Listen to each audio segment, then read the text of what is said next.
the Monaco ePrix, two different Formula E races, about 100 kilometers in length, and as has been in recent years, I think it's probably the best Monaco race that we will see in the year. I like seeing the Principality host Formula E because it's the kind of thing that you'd expect Formula 1 to be. You can see it attacks and overtakes even down the outside of the Lowe's hairpin. And in the end, we end up with two different race results. Both of them quite popular victories. Nick de Vries, his first one in 44 starts or something like that, when he ended up winning the Saturday race, with the podium being rounded out after Mitch Evans by Pepe Marti, which is good for him because whilst his teammate Dan Ticktum ended up right up at the front for qualifying in both races, he got a pole position in both of them. He didn't get the results that a pole position would necessarily guarantee. But yeah, the second one was Roland from Drugovic from Da Costa. Meaning we've got multiple new podium sitters. That's also something that's really cool to talk about because Drugovic was just off the podium for round 9. It's also one of those races where penalties ended up playing a role.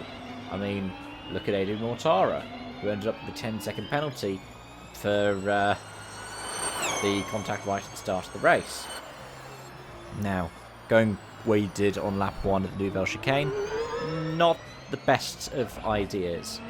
At the same time, we ended up seeing contact defining different bits of different races as well. We look at Jake Dennis, for example.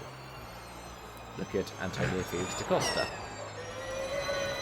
And heck, when it came to race 2, that was a nasty crash that we saw coming out of the tunnel as well. But in some cases, you just got unlucky. Norman Nato, for example, just is in the wrong place at the wrong time in Antinogue. We saw so many incidents at Antinogue as well, which I was quite surprised by.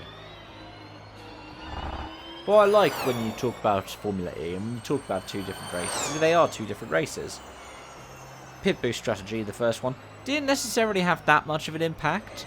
It was more just undercut versus overcut and who was watching out for where the other drivers were. And that's how we ended up seeing De Vries climb through. And then today's one, when it came to the attack mode decisions, that didn't play so much of a role particularly either.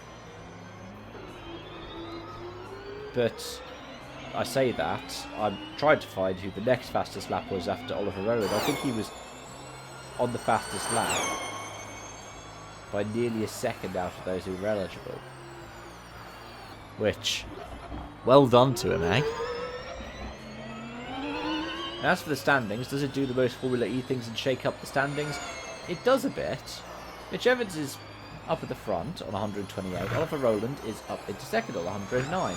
And Mortar is third on 103. Then Verline down to fourth, staying on 101 that he came into Monaco with. Nico Muller's in 5th on 83 and Avdak in 6th on 80. As for the teams, Jaguar is much more comfortably clear of Porsche now as well. So it's 208 to 184 thanks to a double score and Porsche having a non-score in round 9. And Mahindra climbs up a little bit, they're on 146. Means they're a little bit clearer of Nissan, who they outscored this time around by 14 points.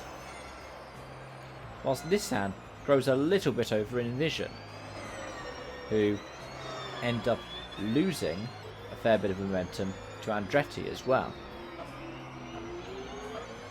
But hey, good job for Lola Yamaha getting a double point score over this weekend.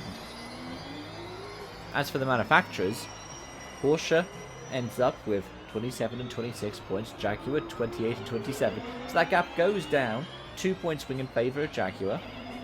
As for the Mahindra-Nissan battle, Mahindra gets ahead of Nissan, and there's 1 point in it between those two, while Stellantis drops back. They lose momentum, and they're now 7 points behind Mahindra. So all I'm going to say is, it's still really anyone's game, as it usually is in Formula E. Let me know your thoughts and feelings in the comment section down below, folks. As always, thanks for watching, thanks for joining, and until next time, bye for now.